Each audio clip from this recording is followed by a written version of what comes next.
Hi guys, నమస్తే, welcome back to another mini vlog. Last mini వ్లాగ్లో వీకెండ్కి ఇంటికి వచ్చినాను అండ్ అలాగే కాళహస్తికి కూడా వెళ్ళేసి వచ్చామని చెప్పాను కదా. సో దాని తర్వాత డే అనమాట.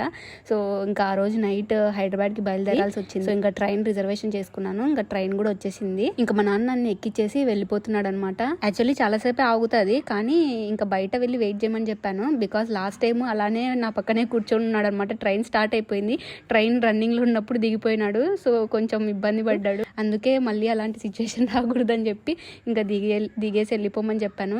ఇంకా నేనైతే హైదరాబాద్కి రీచ్ అయిపోయినాను. నేను ఎప్పుడు ఎక్కువ లగేజ్ క్యారీ చేయను. ఇంకా ఈ బ్యాగ్ అంటారా, రూమ్మేట్ ది మ్యారేజ్ ఉంది. సో దానికి కావాల్సినవన్నీ పెట్టాను. నావే కాదు, మా ఇంకో ఇద్దరు రూమ్మేట్స్ వి కూడా కావాల్సినవన్నీ ఇంటి నుంచి తీసుకొస్తున్నాను. అందుకే అంత పెద్ద బ్యాగ్. బస్సు చాలా ఫుల్ ఉంది. దారిలో బ్యాగ్ పెట్టలేం కదా అని చెప్పేసి ఆ పక్కన పెట్టుకుంటా అని చెప్పాను. ఆ పక్కనున్న పాప అయితే పెట్టుకోనే లేదనమాట. తన బ్యాగ్, కాలేజ్ బ్యాగ్ పెట్టుకుంది. బ్యాగ్ పైన మేము బ్యాగ్ పెట్టండి అని చెప్పాను, కానీ వినలేదు. ఏమోలేండి, ఇలాంటి తగులుతారు నాకు. Bye bye.